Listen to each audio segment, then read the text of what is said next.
যে মানুষ কিরকম আছিস রে। তো দেখলাম ছিল, এবং ওই রাস্তার দিকে তাকিয়েছিলাম, সম্ভবত আমার দিকে তো ছিল। আলহামদুলিল্লাহ আলহামদুলিল্লাহি নাহমাদুহু ওয়া নাস্তাঈনুহু ওয়া নাস্তাগফিরুহু ওয়া নু'মিনু বিহি ওয়া নাতাওয়াক্কালু আলাইহি ওয়া নাউযু বিল্লাহি মিন শুরুরি আনফুসিনা ওয়া মিন সাইয়্যাতি আমালিনা। মান ইয়াহদিহিল্লাহু ফালা মুদিল্লা লাহু ওয়া মান ইউদ্লিলহু ফালা হাদিয়া লাহু ওয়া লা নাযীরা লাহু ওয়া লা ওয়াযীরা লাহু ওয়া লা মুশীরা লাহু ওয়া লা নাহিবা লাহু। আশহাদু আল্লা ইলাহা ইল্লাল্লাহু ওয়াহদাহু লা শারীকা লাহু লা জিদ্দা লাহু ওয়া লা নিদ্দা লাহু ওয়া লা মিসলা লাহু। ওয়া নাশহাদু আন্না সাইয়্যিদানা ওয়া সানাদানা ওয়া হাবিবানা ওয়া হাবিবা রাব্বিনা ওয়া হাবিবা রাব্বিনা ওয়া তাবিবানা ওয়া তাবিবা কুলুবিনা ওয়া মাওলানা ومولانا محمد عبده ورسوله. أعوذ بالله من الشيطان الرجيم. بسم الله الرحمن الرحيم. وما أرسلناك إلا رحمة للعالمين. إن الذين آمنوا وعملوا الصالحات لهم جنات النعيم. إن الذين آمنوا وعملوا الصالحات لهم جنات النعيم. عن عمر بن الخطاب رضي الله تعالى عنه قال قال رسول الله صلى الله عليه وسلم إن الله يرفع بهذا الكتاب أقواما ويدعو به آخرين. لا يدخل الجنة كاتب أو كما قال عليه الصلاة والتسليم. إن الله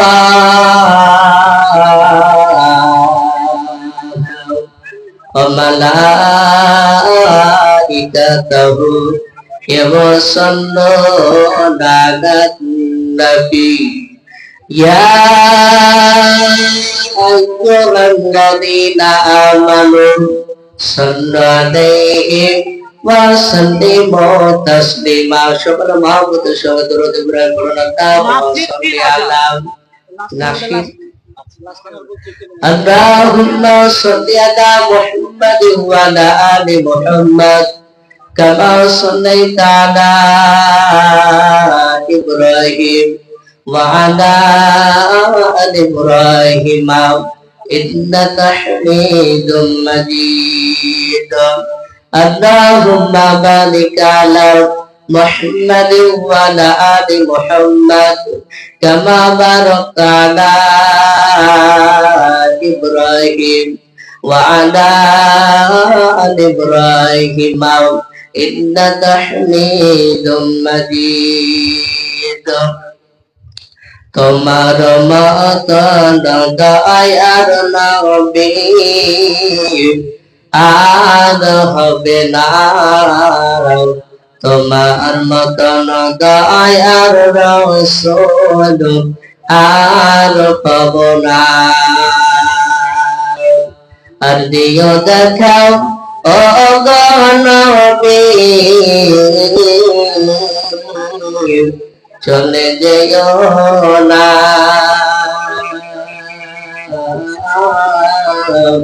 তোমার মতন দয়ার নবী আর হবে না, তোমার মতন দয়ার রাসূল আর হবে না। তোমার নামে দরুদ পড়ি, তোমার নামে দরুদ পড়ি, রজসরে সামনে করিম আর যশোরে জিয়ারতে গোনা থাকে না, তোমার মতন দয়ার নবী আর হবে না, তোমার মতন দয়ার রাসূল আর পাবো না। ওদিনেরই বাচ্চারা পায়, ওদিনেরই বাচ্চারা পায়, মাগো মা তোমার গন্ধ মরা খাবো না, আর তোমার গন্ধ খেলে পারে দয়ার নবী বাধা আছে পাওয়া যাবে না,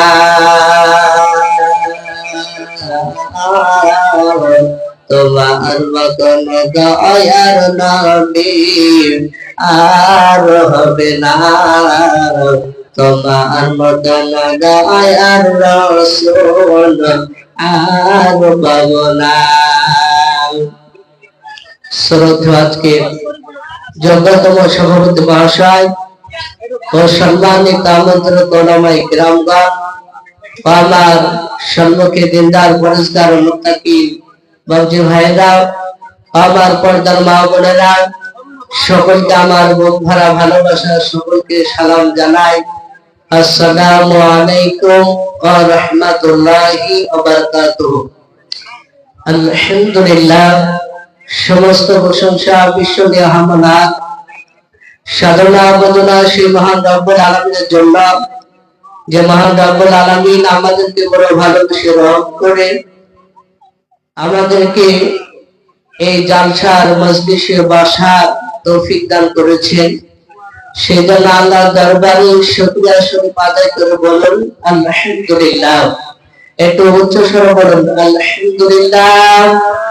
তারপরে পরে আপনার নবী, আমার নবী, নবীন্দ্র শিরোমণি পয়গম্বর আজম, যে নবীকে সৃষ্টি না করলে পৃথিবীতে সৃষ্টি করতেন না, সে নবীর উপর অবনত দরুদ শান্তি দ্বারা বর্ষিত হোক, বলুন আল্লাহুম্মা আমিন। বাবজি, আপনাদের সম্মুখে আমি কোরআনের কারিম থেকে কয়েকটা আয়াত তেলাওয়াত করেছি, তারপরে বিশ্ব নবীজির জবান থেকে মাত্র দুটো আমি হাদিস পড়েছি। যথাসময় সভাপতি মহাশয় তিনি ইশারা দিয়েছেন, সেই অনুযায়ী আমি আপনাদের সম্মুখে আলোচনা করব। আমরা সকলে জানি আল্লাহ রাব্বুল আলামিন কোরআন পাকে বলেছেন, ওয়া মা আরসালনাকা ইল্লা রাহমাতাল লিল আলামিন। আল্লাহ বললেন যে আমি তামাম সৃষ্টি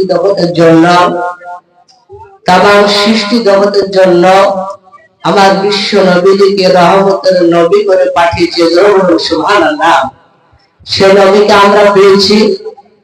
কিতাবে লিখছে আল্লাহ রাব্বুল আলামিন 1,24,000 মতন্ত্র 2,24,000 নবী রাসূল দুনিয়াতে পাঠিয়েছে।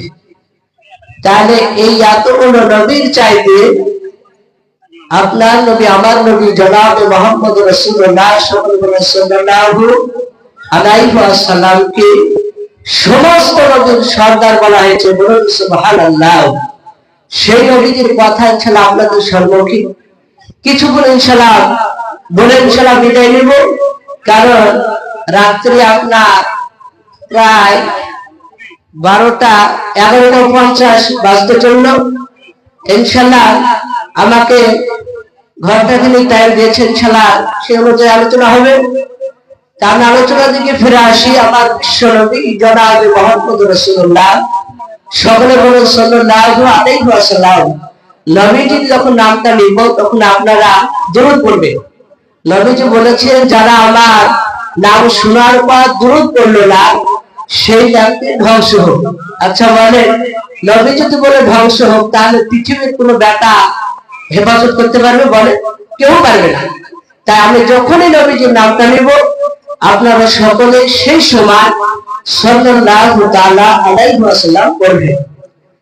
তো সেই নবীজি কিতাবে লিখছে, তারিকুল ইসলাম বলে একটা উর্দু কিতাব, তাতে বাবজি দেওয়া একটা কিতাব সিরাতুন নবী। সেই কিতাবে বাবজি নবীজির কথা, হযরত হালিমাতুস সাদিয়ার কথা কিছু তুলে ধরে চাইছি। তো নবীজির আব্বার নাম ছিল আব্দুল্লাহ। এই আব্দুল্লাহর আব্বাজির নাম ছিল আব্দুল মুত্তালিব।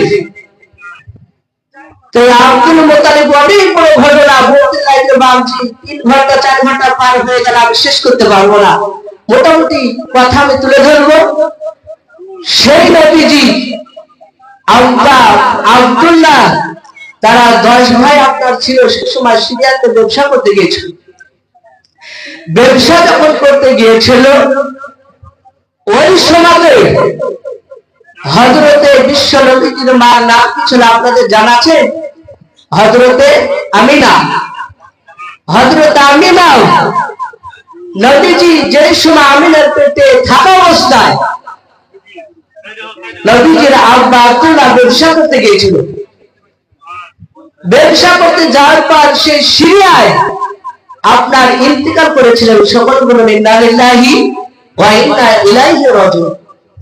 মৃত্যু হওয়ার পরে সেই সময় আমার বিশ্ব নবীজি দুনিয়াতে যখন আসবে, দুনিয়াতে আপনার যখন ফজরের আপনার আযান হয়, সুবে সাদেকের টাইম বলা হয় ওটাকে, ওই সময় আমার নবীজি দুনিয়াতে আপনার চলে আসলেন। বলুন সুবহানাল্লাহ। সে নবীজি দুনিয়াতে ওই সুবে আপনার ফজরের আযান হওয়ার পর সুবে সাদেকের সময় এসেছিলেন। তো সেই সময় হযরত আমিনার বাড়িতে আপনার পূর্ণিমার ছটা আপনার দেখা গিয়েছিল। সেই সময় আল্লাহর রহমতের ফেরেশতা এসেছিল। বলুন সুবহানাল্লাহ। তাই সেই সময় নবী যখন আমিনার ঘরে আসলো, দুনিয়াতে আসলো, আসার পরই নবীজিকে বাবা মক্কা নগরে সেই সময় একটা দূষিত বাতাস দেখা গিয়েছিল। আমরা কয়েক বছর পূর্বে করোনা ভাইরাস বলে যে আমরা মাস্ক ব্যবহার করতাম, করেছিলাম, ওই রকম মক্কা নগরে দূষিত বাতাস, আপনার সেই বাতাসটার নাম লোহ বাতাস। লোহ শব্দের অর্থ হলো দূষিত বাতাস। সেই সময় মক্কা নগরে বাচ্চাদেরকে আপনার রাখা যেত না। যদি রাখা যেত তাহলে ওই বাতাসে, ওই দূষিত বাতাসে বাচ্চাদেরকে আপনার বাতাস লেগে লেগে পশরা ধরে ধরে মারা যেত।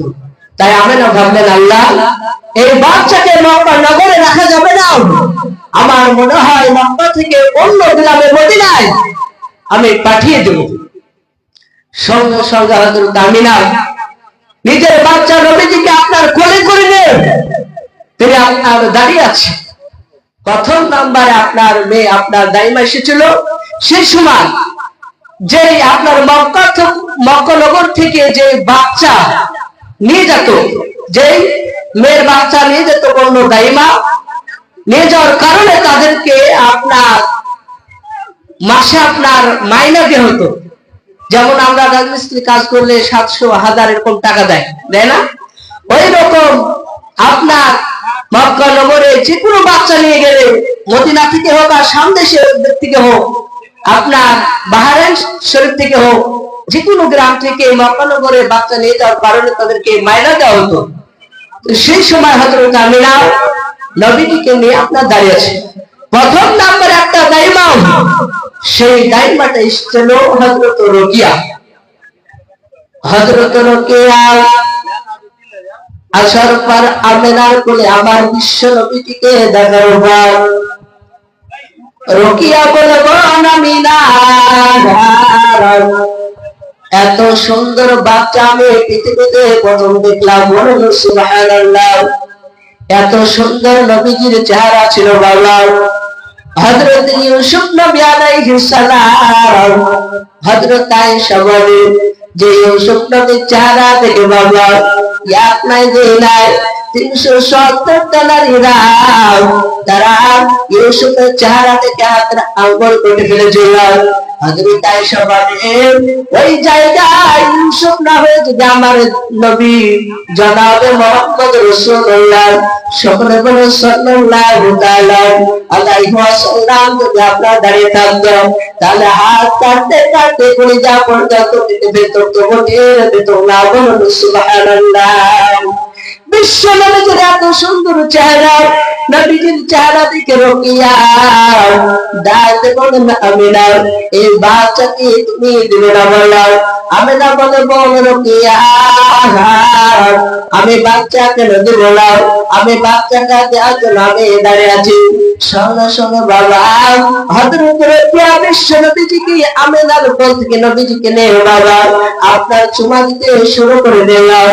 চুমা দিতে রোকিয়া বলেছিল বল আমিনা এই বাচ্চাতে নিয়ে যাবো, কিন্তু বললাম এই নবীজির আব্বা দুনিয়ার বুকে কি কাজ করে বললাম। আমিনা বলে বল রোকিয়া এই ছেলের বাপ দুনিয়াতে কোনো কাজ করে না। হযরত রোকিয়া আল্লাহ নবীকে দ্বিতীয়বার আপনার নেওয়ার পর চুমা দিতে শুরু করলাম।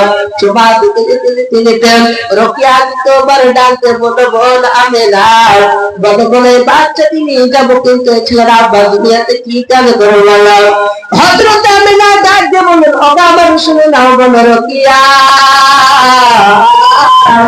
এই ছেলের আব্বা আমার পেটে যখন নবীজি 6 মাসের গর্ভবতী ছিলাম ওই সময় এই ছেলের আব্বা আব্দুল্লাহ সিরিয়ার ব্যবসা করতে যাওয়ার আর সিরিয়া থেকে আর ফিরে না, ওই সিরিয়ায় ইন্তেকাল করেছে। হযরত রোকিয়া বলে বোন আমিনা যে ছেলের আব্বা তুমি বুকে গেছিলাম সেই ছেলে তো মানুষ করে মোটা টাকা পাওয়া যাবে না, তোমার বাচ্চা তুমি নিয়ে নাও। আর যে ছেলের বাপ দুনিয়া থেকে বেঁচে আছে সেই ছেলে তো মানুষ করে অনেক টাকা পাওয়া যাবে। তারা নবীকে নিল না, নবীকে ফেরত দিয়ে আপনারা চলে গেলাম। আমার বাবা জীবনেরা আমার বিশ্ব নবীর মা আমিনা নবীকে নিয়ে বাপজি কান্না করতেছে বাবা। হযরত বিশ্ব নবীর মা আমিনার কাছে এই দ্বিতীয় নম্বর দায় মাসের পর রোকিয়ার মতো ফেরত দিয়ে চলে গেলাম। এই বাবা 71 নম্বর আপনার দায়ী মা, 70টা দায়ী মা তারা কেউ নাই নাও, কিন্তু 71 নম্বর দায়ী মা হযরত হালিমা সাদিয়া রাদিয়াল্লাহু তাআলা আনহা আপনার ওই মক্কা নগর থেকে নয় আপনার মদিনা থেকে 3 আসার পর হযরত আমিনার কাছে আপনার পৌঁছে গেল। হযরত হালিমা সাদিয়া ডাক দিয়ে বললেন ওগো আমার শুনে না আমিনা তোমার চোখে কেন পানি বলাও, এই বাচ্চাকে তুমি আমাকে দিবে কিনা বলাও। হযরত হালিমা কথা শোনার পর হযরত আলহামিনা না কিছু বললাম, হাওমা করে বাজি চোখের পানি বাজি পড়তে লাগলাম। হযরত হালিমা তো সাদিয়া দ্বিতীয়বার ডাক দিয়ে বলবো আমিনা তুমি আর কান্না করো না, তোমাকে আমি আঘাতে কথা বলে নাই, শুধু বলেছে বাচ্চাকে দিবে না। হ্যাঁ কিংবা না কিছু না বলে কেন তুমি কান্না কেন করলে বলো। হযরত হালিমা তো সাদিয়া কথা শোনার পর আমিনা বলেছিলাম আরে বোন হালিমা শুনে নাও তুমি আমাকে কোনো আঘাত দিয়ে কথা বলো নাই, কিন্তু একটাই কারণ তোমার মতো পূর্বে শুনে নাও 70টা দায়ী মা দ্বারা এক এক করে আসার পর তারা জিজ্ঞাসা করেছিল এই ছেলে আব্বা তুমি আর বলে কি কাজ করে বলো। যখন বলে দিচ্ছে না এই ছেলেকে তারা নিয়ে গেল আমার শুনে নাও হালিমা তাদের মতো এই বাচ্চাকে তুমি জিজ্ঞাসা করার পর যখন বলবে ছেলের আব্বা যদি আর বেড়ে জেলায় তখন তাদের মতো তুমিও ফেরত দিয়ে যাবা। হালিমা বলে বোন আমিনা তুমি চিন্তা করো না, তোমার এই বাচ্চাটা আমি নিয়ে যাবো। সঙ্গে সঙ্গে আল্লাহর রাসূলকে আপনার হযরত হালিমা তো সাদিয়া আপনার নিয়ে চলে গেলেন। যার পরে সেই সময় হযরত হালিমা সাদিয়া দুটো সন্তান ছিল। কটা বললেন? দুটো সন্তান ছিল। প্রথম তার সন্তানটার নাম ছিল আব্দুল্লাহ, সিরাতুন নবীর কিতাবে লিখেছে। আর দ্বিতীয় সন্তানটার নাম ছিল হালিমা সাদিয়া, দ্বিতীয় সন্তানটার নাম ছিল হযরতে হুযায়ফা। দুই ভাই তারা, এবং নবীজিকে দিয়ে আপনার তিন ভাই হলো।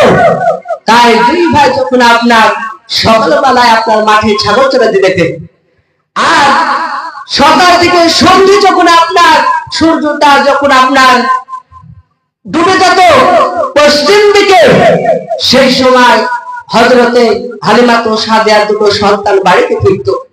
নবী ডাকতে বলে, ভাই হুযায়ফা, আব্দুল্লাহ, বলো তোমরা এই দিনের বেলা দেখতে পাওয়া যায় না, এই রাত্রে লাগে সন্ধ্যে লাগে সেই সময় তোমাদেরকে দেখতে পাওয়া যায়, তোমরা কোথায় যাও?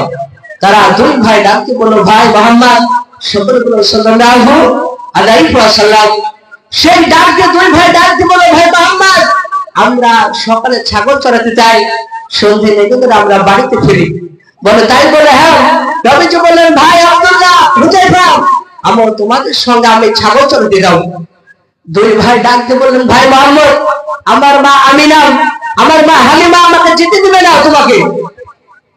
আল্লাহ রাসূলকে দ্বিতীয়বার হযরতে আপনার দুই ভাই আব্দুল্লাহ আর হুযায়ফা দ্বিতীয়বার নবীজিকে বললেন, জয় নবী, আমরা পাড়ার ছেলেদেরকে একসঙ্গে মাশাআল্লাহ করার পরই আমরা আমার মা হালিমার কাছে তোমাকে মাঠে নিয়ে যাওয়ার জন্য অনুমতি চাইব, আশা করি অনুমতি দেবে। ভাইরা আমার, বাবাজি বলে যাও, আল্লাহ নবীকে বাবা হযরত হালিমা সাদিয়া দুই সন্তান আর পাড়া ছেলেদেরকে আর জায়গায় করার পর আমার হালিমা সাদিয়ার বাড়িতে প্রবেশ করলাম। পাড়ার ছেলেরা ডাকতে বলল, ও আমার মা হালিমা, তোমার এই বাচ্চাকে তুমি এই মক্কা নগরে শুনে নাও, আমরা ছাগল চড়াতে নিয়ে যাব, যাওয়ার তুমি অনুমতি দিয়ে দাও। সঙ্গে সঙ্গে হযরতে হালিমা সাদিয়া ডাক দিয়ে পাঁচজন বলতে লাগলো, ও বাবা শুনে নাও, বাবা তোমরা আমার নবীজিকে নিয়ে যাও, শুনে নাও, নবীজিকে নিয়ে যাওয়া হয়তো নবী ভোগ পাবে, নবীকে নিয়ে যাও না। সঙ্গে সঙ্গে বাবা পাড়ার ছেলেরা বলেছিল, ও বাবা শুনে নাও, হালিমা, নবীকে ভোগ লাগবে না, রৌদ্র লাগবে না। সঙ্গে সঙ্গে পাড়ার ছেলেরা যখন আপনার দ্বিতীয়বার বলল, হালিমা সাদিয়া বলল, ও আমার ছেলেরা, যাও আমার নবীজিকে তোমরা দেখভাল করবে। নবীকে যাওয়ার অনুমতি দিয়ে দিলেন হালিমা। যাওয়ার পরে আপনার পাড়ার ছেলেরা হালিমা সাদিয়া দুই সন্তান খেলায় ভাবছে আপনার, তারা খেলার প্রতিযোগিতা আপনার নাম দিয়েছে, আমার বিশ্ব নবীজি নাম দেয় না, তিনি চিন্তা করছিলেন। আর ওই সময় নবীজিকে ভাবছে অপরিচিত দুইজন ব্যক্তি, তারা নবীকে ভাবছে তুলে নিয়ে পাহাড়ের গুড়িতে নিয়ে চলে গেল। নিয়ে যাওয়ার পরে নবীজির শরীরে যে জামাটা ছিল সেই জামাটা আপনার খুলে ফেললো। খুলে ফেলার পর ওই অপরিচিত ব্যক্তি দুইজন, তেনারা আপনার দুটো ব্যাগ থেকে অস্ত্র বের করে নবীজির এই কল্টনা দিতে ভাবছে, চাকুটা অস্ত্রটা আপনার ভরে দে, নবীজির বুকটাকে ফেলে ফেলল। আল্লাহ নবী আমার জনাব মুহাম্মদ রাসূলুল্লাহ সাল্লাল্লাহু তাআলা আলাইহি ওয়াসাল্লাম নবী আমার কান্না করতে লাগলেন। নবী বলেন, আমার শুনে নাও ভাইরা, তারা আমাকে এই মক্কা নগরে শুনে নাও, আমি এই যে দুইজন অপরিচিত ব্যক্তি তারা আমাকে এই পাহাড়ে তুলে নিয়ে আসল। ও আমার ভাইরা, তাদেরকে আমি চিনতে পারলাম না, তারা আমাকে মনে করলো, ভাই তুমি তাদের হাত থেকে আমাকে বাঁচিয়ে নাও। ছেলেরা বিশ্ব নবীজির চেহারা দিতে থাকে বাবা, তারা হাম্মা করে নবীজি কান্না করতে শুরু করে দিল। হযরত হুযায়ফা রাদিয়াল্লাহু আনহু তিনি আরো বাজে জোরে বাতি কান্না করেন। পাড়ার ছেলেরা সকলে হযরত হালিমা সাদিয়ার বাড়িতে আপনার প্রবেশ করলেন। প্রবেশ করার পর হালিমা সাদিয়া তিনি কান্নার আওয়াজ শুনে পেলেন। বাড়ি থেকে বের হওয়ার পর হালিমা বলেছিলেন, ও বাবা ছেলেরা, তোমাদের চোখে কেন পানি বলা? ছেলেরা বলেছিল, মা হালিমা শুনে নাও, আমরা কোনো অন্যায় করি নাই, ভুল করি নাই। শুনে নাও, আমরা নবীজিকে যখন মাঠে নিয়ে গেলাম, নবীকে খেলার জন্য আমরা হুকুম করলাম, কিন্তু নবীজি খেলে না। নবীজিকে ওই সময় দুটো অপরিচিত ব্যক্তি তারা পাহাড়ের উপরে টেনে চলে গেল। তারা মক্কা এবং মদিনার কোন মানুষ নয়, তারা অপরিচিত ব্যক্তি, তাদেরকে আমরা চিনতে পারলাম না। তাদেরকে দেখলাম, নবীকে নবীর ওই শরীর থেকে জামাটা খুলে নিয়ে নবীজির কণ্ঠনালীতে বস্ত্রখানা বেঁধে দিয়ে নবীর শরীরটা বেড়ে ফেললাম। ও আমার শুনে নাও মা, তোমার নবী মুহাম্মদ আর দুনিয়াতে বেঁচে নাই। হযরত হালিমা সাদিয়া শোনার পর আপনার দুই চোখের পানি ঝরতে শুরু করে দিল। হালিমা বলল, বাবা তোমরা এখন কি কথা বলছো বলে আমার নবীজি আর দুনিয়াতে বেঁচে নাই। সঙ্গে সঙ্গে বাবা হালিমা সাদিয়া দুই চোখের পানি আপনার বন্ধ করতে পারে না। হালিমা বলল, বাবা আমার ছেলেরা বলো বলো, কোন পাহাড়ের দিকে নিয়ে গেছে, তাড়াতাড়ি তোমরা বলে দাও। ছেলেরা বাতি সকলে দাঁড়াও। হযরত হালিমা সাদিয়া রাদিয়াল্লাহু তাআলা আনহা আপনার রাস্তা দিয়ে নিয়ে চলে গেল। নিয়ে যাওয়ার পর নবীজিকে যে পাহাড় আপনার ওই জায়গায় নিয়ে যাওয়ার পর হযরত হালিমা সাদিয়া পাহাড়ের বাঁধে উপরে তাকিয়ে দেখলো, নবীজি দেখতে পাওয়া যায় না। দ্বিতীয়বার আপনার যখন পাশে আপনার তাকালো, আর সঙ্গে সঙ্গে নবীজিকে দেখতে পেলাম। আল্লাহ নবীজিকে দেখতে পারবার হালিমা বলেন, বাবা বলে দাও তোমাকে কোন মানুষ তারা নিয়ে গেছিল, তোমাকে কেন বলাও? হযরত হালিমা সাদিয়াকে আপনার ওই নবীজি ডাকতে বলেন, মা তাদেরকে আমি চিনতে পারি না। আমার শরীরটা অনেক আঘাত করছে, অনেক ব্যথা পাচ্ছি। আল্লাহ নবী জনাব মুহাম্মদ রাসূলুল্লাহকে বলেন, ওই সময় কেতাবে নিচে সেই সময় যে দুইজন অপরিচিত ব্যক্তি ছিল, তারা অপরিচিত ব্যক্তির মধ্যে আল্লাহর রহমতের ফেরেশতা দুইজন ছিল। বলুন সুবহানাল্লাহ। দুইজন ফেরেশতা এসেছিল, আল্লাহ হুকুম করেছিল। সেই সময় ফেরেশতার নাম কেতাবে লিখেছে, প্রথম তার 1 নম্বর ফেরেশতার নাম ছিল হযরত জিবরিল আলাইহিস সালাম। দ্বিতীয় একজন ফেরেশতার নাম ছিল হযরত মিকাইল আলাইহিস সালাম। দুইজন ফেরেশতা আল্লাহ হুকুম করেছিল, তাই নবীজির কাছে বাদ আসার পর নবীজির শরীরটা ফেরে আপনার শরীরটা ভালো আপনার পানিতে ধৌত করে দিয়েছিল।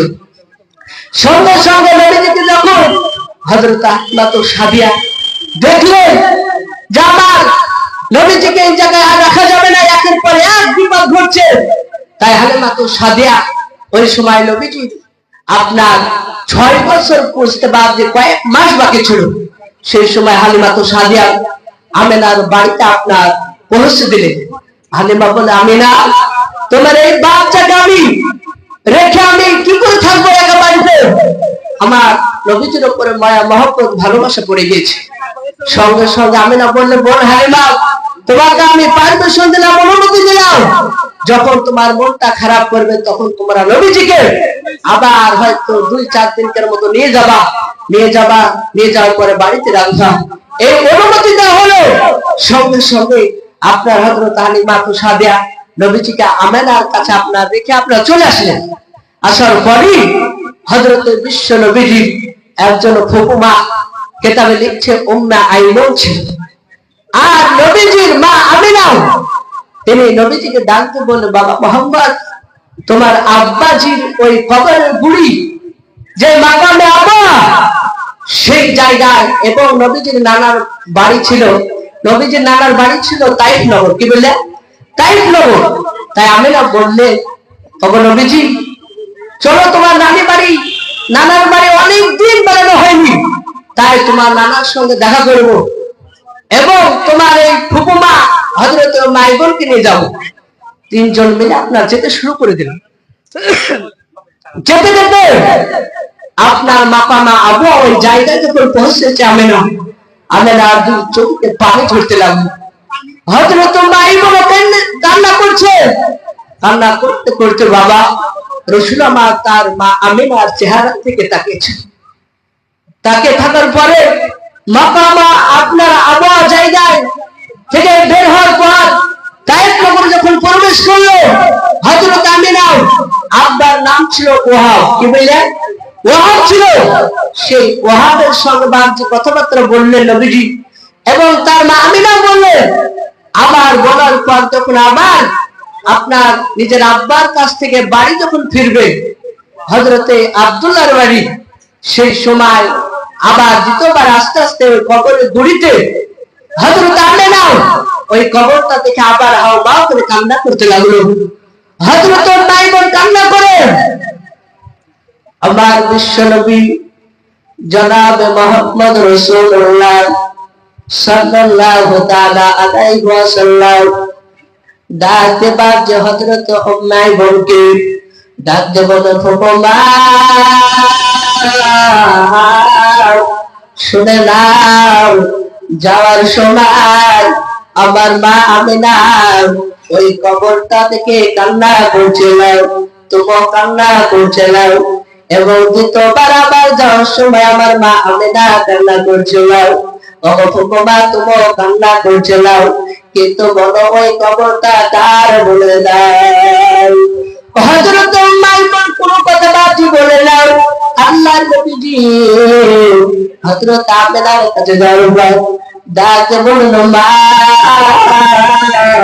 তাড়াতাড়ি বলো ওই কবরটা তুমি যাওয়ার সময় কান্না করছিলে, আসার সময় কান্না করছিলে, ওই কবরটা কার তাড়াতাড়ি বলে দাও। হযরত আমিনা কোনো কথা বললেন না।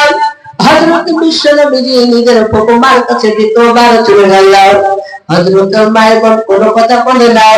আমার নবীজি নিজের মা আমিনার কাছে আপনার দ্বিতীয়বার বাবা যার পর পায়ের পাশে তোলা বাজে পড়ে গেল। নবী আমার দাদার বলল মা আর বলতে হবে না, ওই কবরটা আমি কার জন্য চিনি। আল্লাহ নবীজি মা আমিনা ডাক বলল বাবা মুহাম্মদ তুমি কি করে বললো এই কবরটা কার, তুমি কি করে বুঝতে পারলে বলো। হযরত বিশ্বনবীজি কাদার বলল আমার মা শুনে না, ওটা তোমার স্বামীর কবর না হলে তুমি ওইভাবে কান্না করতে নাও। ওটাকে আমার আব্বা জানের কবর না। নবী কাদা আর বলল বাবা হযরত আমিনা কাদা বলল বাবা ওটা তোমার জন্মদাতা পিতার কবর, তোমার আব্বাদের কবর। আল্লাহ রাসূল আরো হাওয়া করে বাজি কান্না করতে লাগলো। দাদার বলল বাবা তুমি আমাকে আর কিছু বলো আগে শুনে নাও। বললাম আমি কবর গুড়িতে যাওয়ার পর আমি কবরটা জিয়ারত করে আমি ফিরে আসলাম। সঙ্গে সঙ্গে কথা বলে নবীজি কান্না করতে লাগলো। হযরত মাইমুন ডাক দিল নবীজি ও আল্লাহর নবী শুনে নেন, আপনার দাদা আব্দুল মুতালিব আপনাকে খোঁজাখুঁজি করবে, এখনো বাড়ি চলেন। আপনার নবী বলেন না, আমার আপনাদের কবর আমি জিয়ারত করেন আমি যাব না, জিয়ারত করার পর আমি যাব। সঙ্গে সঙ্গে মাইমুন এই কথা বলার পর মাইমুন আমিনাকে বলে ও আমার বোন আমিনা নবীজিকে এখন কবরের গুড়িতে নিয়ে যেতে হবে। সঙ্গে সঙ্গে আল্লাহ রাসূলকে কবরের গুড়িতে আপনার নিয়ে চলে গেল। হযরত আমিনা তিনি বললেন ডাকে বলল বাবা ও নবী শুনে নাও বাবা মুহাম্মদ ওই সামনে তোমার আব্বাদের কবর দেখতে পাওয়া যায়। আব্বা রাসূল আমার কবরের গুড়িতে বাবা যার পর ওই কবরের গুড়িতে কবরকে ধরে বাবা হামসা মেরে আপনার খামসা মেরে ঘরের বাপ হাউমা করে কান্না করতে লাগলাম। তবে আমার দাদার বলেন আব্বা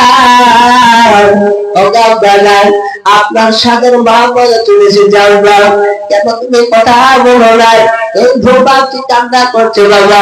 হযরত ভাই বলে বাবা তুমি হযরত আমেনাকে ডাক বলে নাও, তোমার সন্তান মোহাম্মদ দেখো কবরটা কিভাবে খামচা মেরে ধরে। বলে তাই বলে হ্যাঁ নবীজির মা আমেনা আপনার নবীজির চেহারা দেখে বাজে তখন হযরত আমেনা আরো বাজি করে কান্না করতে লাগলেন। কান্না করতে করতে বাবা শরীরটা আপনার ব্যথা বাধ্য হয়ে গেছে। হযরত আমেনা ডাক বললেন ও বাবা শুনে নাও বলো অন্যায় বল আবার ইন্তিকাল হয়ে যাবে শুনে নাও, কিন্তু আমি তোমাকে দুটা মেয়ে শোধ করলাম সে কথা তুমি মানবে কিনা বললাম। সঙ্গে সঙ্গে হযরত মাইবল ডাক বলেছিল আমেনা তুমি কি কথা বলবা বলো। আপনারা বলেন শুনে নাও, আমার বর্ণনায় করে শুনে নাও। আমার ইন্তিকাল হওয়ার পর আমার নবীজিকে তুমি প্রথম তুমি গোসল করাবেন, দ্বিতীয়বার নবীজিকে তুমি খাওয়ার পূর্বে তুমি নবীজিকে খাওয়া দাওয়া করাবে। বলে তাই বলে সঙ্গে সঙ্গে কথা বলার পর হযরত আমেনা দুনিয়ার বুক থেকে আপনার বিদায় নিলাম। সকলে বলেন ইন্না লিল্লাহি ওয়া ইন্না ইলাইহি রাজিউন। মৌত হয়ে গেল। নবীজি আপনার কবরটা জিয়ারত করার পরই কবরের উপর থেকে ফেরার পর দেখছে জনম দুঃখিনী মা আর দুনিয়াতে বেঁচে নাই। দেখলেন বাপ মা ছেলে মেয়েদের উপরে এত একটা মহব্বত ভালোবাসা, এবং ছেলেরা মেয়েরা বাপ মার উপরে একটা মহব্বত ভালোবাসা। নবীজি বললেন কোন ছেলে মেয়ে যদি বাপ মার চেহারার দিকে একবার যদি তাকায়, নবীজি বললেন তার জন্য জান্নাতে দুটো গাছ লেগে দেওয়া হয়। সুবহানাল্লাহ। নবীজি আরো বলেছেন যে বাপ মার চেহারার দিকে সন্তানেরা তাকাবে, এমনকি তারা আমল নামায় একটা কবুল হজের মতো, কবুল হজ করতে গেলে যতটা নেকি পাওয়া যায় অতটা পরিমাণ ওই সন্তান ছেলে মেয়ে আপনার নিজের আব্বা মার চেহারার দিকে তাকালে কবুল হজের মতো তারা আমল নামায় নেকি লেখা হয়। সুবহানাল্লাহ। এত ফজিলতবান সেই বাপ মাকে আমরা চিনতে পারি না, সেই বাপ মাকে আমরা মহব্বত ভালোবাসা আমরা করি না।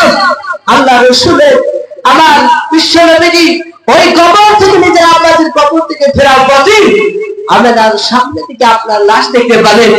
দেখতে পাওয়ার পরে নবীজি মা মা করে আওয়াজ দিল। হযরত আমেনা তো দুনিয়াতে বেঁচে থাকলে তো তুলবে, বেঁচে তো নাই। রাসূল কান্না করছে যে আমার বাপ আমার আব্বাকে চলে গেল, তারপরে আমার মা জনমদুঃখীর মা চলে গেল। সম্মানিত ভাই আমার বাবা ঝুড়েরা রাসূল কান্না করছে। এই ভোর নবীজি আমার তার চাচা আপনার আবু তালিব ছিল, ওই চাচাতে নবীজিকে আপনার দেখভাল করতেন। নবীজির দাদা আব্দুল মুতালিব তিনি নবীজিকে দেখভাল করতেন। তিনার যখন ইন্তিকাল হলো তখন আবু তালিব দেখাশোনা করতে লাগলো। এই ভূমি 1 2 3 4 করে নবী যখন বড় হওয়ার পরে আপনার খাদিজার সাথে বিবাহ হওয়ার পর থেকে রাসূল আমার কলেমার দাওয়াত দিতে শুরু করলো।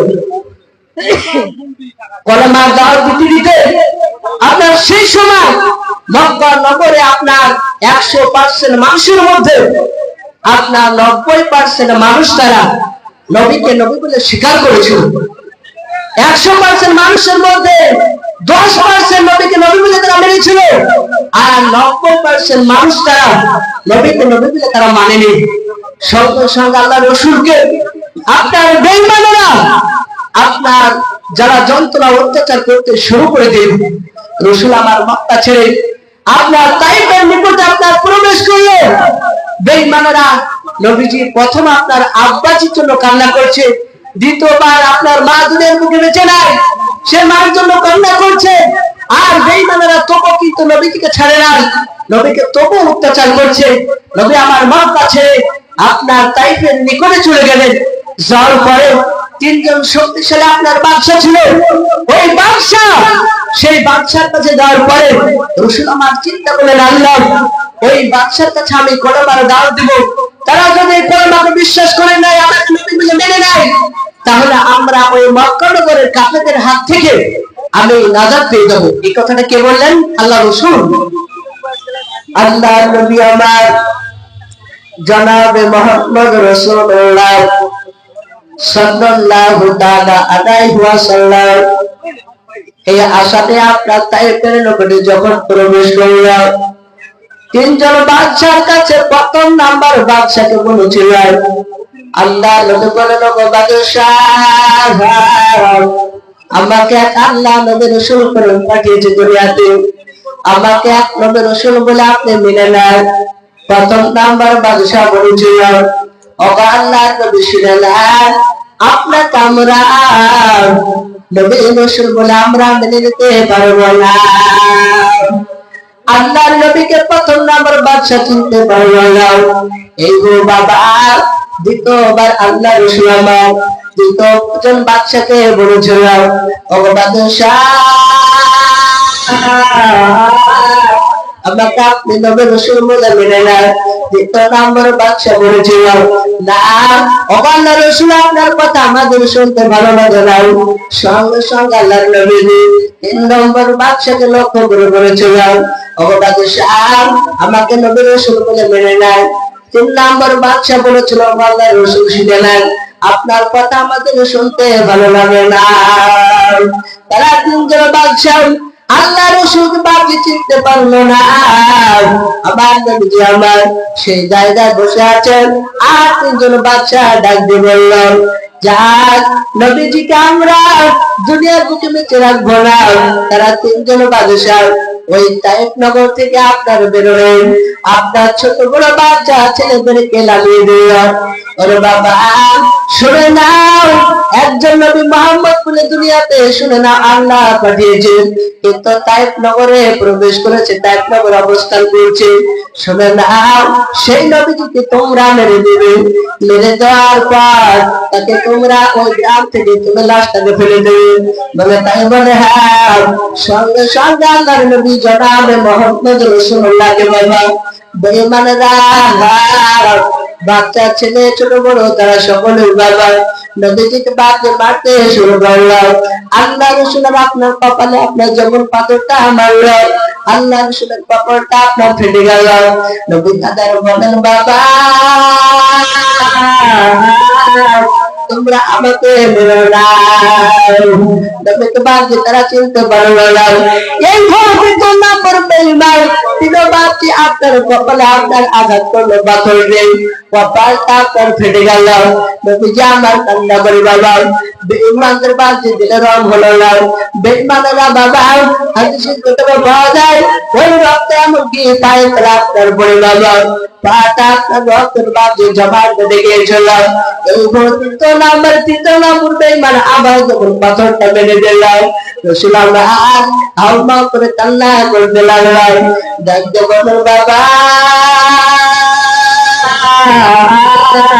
তোমাদের কাছে আমি টাকার জন্য আসি না রে বাবা, শুনে নাও, পয়সার জন্য আসি না, একটাই কারণে শুধু শুনে নাও, তোমরা জাহান্নাম থেকে পরিত্যাগ করবে, কি করে তোমরা জান্নাতে যেতে পারবে।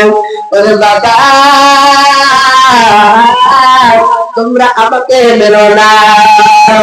তাদের বাদকে দিলে বাদদের বলো না, এই ভোটে তুমি বাদাও সত্তরটা পাথর নিজের বাদকে শরীরে মেরেছিল।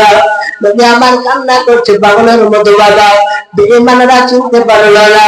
আল্লাহর নবী জনাবে মুহাম্মদ রাসূলুল্লাহ সাল্লাল্লাহু তাআলা আলাইহি ওয়াসাল্লামকে একজন বেঈমান, উম্মা বলে বেঈমান, তিনি নবীজিকে আপনার চাদর দিয়ে জড়িয়ে দিলাম। দেওয়ার পর আপনার ওই যুবকেরা ওই জায়গা থেকে আপনার যখন চলে গেল, আল্লাহ নবীজি দোয়া করতে শুরু করে দিলেন। আল্লাহ কোরআন থেকে বলেছে, উনি আস্তাগফির লাহুম, আল্লাহ বলেছে তোমরা আমাকে ডাকো, আমি তোমাদের এটাকে সরে দেব। আল্লাহ নবীজি বাবা দোয়া যখন করতে লাগলো, আমার আল্লাহ নবীজির দোয়া কবুল করেছিল, বলুন সুবহানাল্লাহ। দোয়াটা কবুল করার পরে হযরত বিশ্ব নবীজি কবুল করলেন যখন দোয়াটা, আল্লাহ ডাকতে বলে, জিবরাইল শুনে নাও, আমার পয়গম্বর নবীকে মক্কার বেঈমানেরা এবং তায়েফের বেঈমানেরা যেই মেরেছে শুনে নাও, আমি আল্লাহ শুনে নাও, সহ্য করতে পারছি না। যাও যাও নবীজির কাছে চলে যাও। জিবরিল নবী যেটাই তোমাকে হুকুম করবে সেই হুকুম অনুযায়ী তুমি কাজ করবা। সঙ্গে সঙ্গে জিবরিল আলাইহিস সালাম নবীজির কাছে আসার পর সালাম জানিয়ে বাবা আল্লাহর রাসূলের কপালের দিকে বাজে যখন জিবরিল আলাইহিস সালাম থেকে ছিল তাকানোর পর জিবরিল আলাইহিস সালাম মুহাম্মদ কান্না করতে লাগলো। জিবরিল বলেন, ও আল্লাহর নবীজি, আপনি একবার হুকুম করে দেন ওই বেঈমান মক্কায় এবং তায়েফের নিকটে যে বেঈমান আপনাকে মেরেছে সমস্ত বেঈমানদেরকে আমি পৃথিবীতে যত পাহাড় রয়েছে নবী সমস্ত পাহাড় তুলে তাদেরকে চাপিয়ে মেরে দেব। নবী বলেছেন, না শোনো নাও, আল্লাহ আমাকে রহমতের নবী করে পাঠিয়েছে। শোনো নাও, আজ তায়েফ নগর এবং মক্কা নগরে মানুষেরা তারা আমাকে চিনতে পারেনি, আগামীকাল হয়তো তার ছেলে মেয়েরা তারা আমার কলেমাকে পড়ে তারা বিশ্বাস করে নেবে, তোমাকে মারতে হবে না, নিষেধ করলেন জিবরিল আলাইহিস সালাম। সঙ্গে সঙ্গে নবীজির কথাকে শুনবেন না জিবরিল, সঙ্গে সঙ্গে আপনার শুনলেন, নিষেধ করলেন। নিষেধ করার পরই আর জিবরিল আলাইহিস সালাম আর মারতে গেলেন না। তার যে অনেক বলার ছিল, কিন্তু আমার পরে আরো দুজন বক্তা আছে, আমাকে 12:30 পর্যন্ত আপনার টাইম দিয়েছিল, প্রায় এখন 12:26 হতে চললো।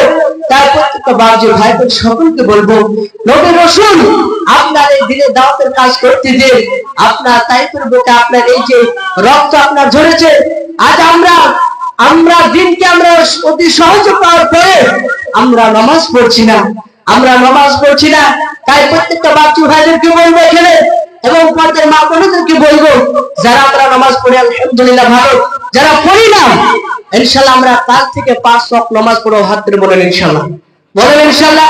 মা বোনেরা একটু হাত তুলে বলেন ইনশাআল্লাহ 5 ওয়াক্ত নামাজ আগামী কাল থেকে পড়ব, বলেন ইনশাআল্লাহ। আল্লাহ পাক আপনাকে আমাকে সকলকে শোনার চেয়ে বেশি বেশি করে আমাদেরকে সকলকে মানার তৌফিক দান করে, বলুন আল্লাহুম্মা আমিন।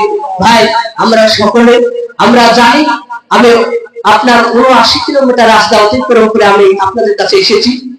আমরা প্রায় মানুষ আমরা জানি যে মুসাফিরের দোয়া আল্লাহর দরবারে কবুল হয়, তাই না? তাহলে ইনশাআল্লাহ ছোট্ট করে দোয়া করে দিব। তার পূর্বে বলবো বিভিন্ন জায়গায় আপনাদের দোয়াতে জালসা করছি, মিলাদও করি। তা আমার এই হাফেজ সাহেব তিনি আশেপাশে, তেনার কাছে আমার কার্ড আছে, আপনারা যদি কেউ নিতে চান তো কার্ড ওনার কাছ থেকে নিতে পারবেন। তাহলে হয়তো আপনাদের ইমাম সাহেব হযরত মাওলানা রহমতুল্লাহ তেনার কাছে নাম্বার আছে, তা আপনারা নিতে পারেন। এবং আপনাদের সকলকে বলবো বাপ, আমরা এখন থেকে আমরা বিছানায় যখন শুভ 5 মিনিট একটু চিন্তা ভাবনা করবো যে দুনিয়াতে আমরা কি করছি, তাহলে আপনারা বুঝতে পারবেন। এই বলে আমার বক্তব্য আমি শেষ করছি, একটু দোয়া করি ইনশাআল্লাহ। হাত তুলি, আল্লাহুম্মা আমিন। আলহামদুলিল্লাহি রাব্বিল আলামিন ওয়া লাকিবাতুল মুত্তাবিন والصلاة على رسوله محمد وآله وصحبه أجمعين. ربنا ظلمنا أنفسنا وإن لم تغفر لنا وترحمنا لنكونن من الخاسرين. ربنا لا تزغ قلوبنا بعد إذ هديتنا وهب لنا من لدنك رحمة إنك أنت الوهاب. اللهم صل على محمد وعلى آل محمد كما صليت على إبراهيم وعلى آل إبراهيم إنك حميد مجيد. اللهم بارك على محمد وعلى آل محمد كما باركت على إبراهيم وعلى آل إبراهيم إنك حميد مجيد. আল্লাহ তোমার সেই দরবারে হাত তুলছি মাওলা, আল্লাহ আসরের পর থেকে মাওলা এই পর্যন্ত অনেক ওলামায়ে কেরাম যারা বক্তব্য করছিলেন এবং তোমার আল্লাহ বান্দারা তারা শুনছিলেন, আল্লাহ শোনা এবং বলা তুমি কবুল করে নাও। রব্বুল আলামিন আমি মুসাফিরের হালাতে তোমার দরবারে হাত তুলেছি মাওলা, আল্লাহ গ্রামে তুমি রহমত বর্ষিত করো, আল্লাহ তারা মসজিদের জন্য, তোমার ঘর মসজিদকে বানানোর জন্য অনেক বাবজি ভাইরা, মা বোনেরা, তারা অনেকেই দান করেছে। মাওলা আল্লাহ সকলের দানকে তুমি কবুল করে নাও। আল্লাহ আল্লাহ আমাদের অনেকের আত্মীয়-স্বজন, কারণের মা, কারণের জন্মদাতা বেটা, ওদের যা তোমরা ছিল মেয়ে, মা, নানি, নানা, দাদা, দাদি, অনেকেই চাচা দুনিয়ার বুক থেকে চলে গেছে। মাওলা আল্লাহ আমাদের আত্মীয়-স্বজনের আল্লাহ ওই কবরের আযাবকে তুমি মাফ করে দাও। আর রব্বুল আলামিন আজকের এই জালসাকে তুমি কবুল করে নাও। আল্লাহ সভাপতি এবং এখানকার ওলামায়ে কিরামকে, আল্লাহ মসজিদের ইমাম সাহেবকে তুমি কবুল করে নাও। আর রব্বুল আলামিন আল্লাহ তোমার বান্দাদের সম্মুখে আমি কোরআন হাদিস থেকে নবীজির কথা আমি তুলে ধরেছিলাম। আল্লাহ সেই নবীজির আল্লাহ হাদিস, আল্লাহ সেই হাদিস অনুযায়ী এবং তোমার কোরআনের বাণী, আল্লাহ কোরআন এবং হাদিসের উপর আমরা সকলেই যেন মেনে চলতে পারি, তুমি সেরকম তুমি তৌফিক দান করো। সুবহানা রাব্বিকা রাব্বিল ইজ্জাতি আম্মা ইয়াসিফুন ওয়া সালামুন আলাল মুরসালিন আলহামদুলিল্লাহি রাব্বিল আলামিন। সকলে আমার দ্বারা যদি ভুল ত্রুটি হয়ে থাকে ভাষার দ্বারাই, তাহলে সকলে আপনারা ক্ষমা করে দেবেন।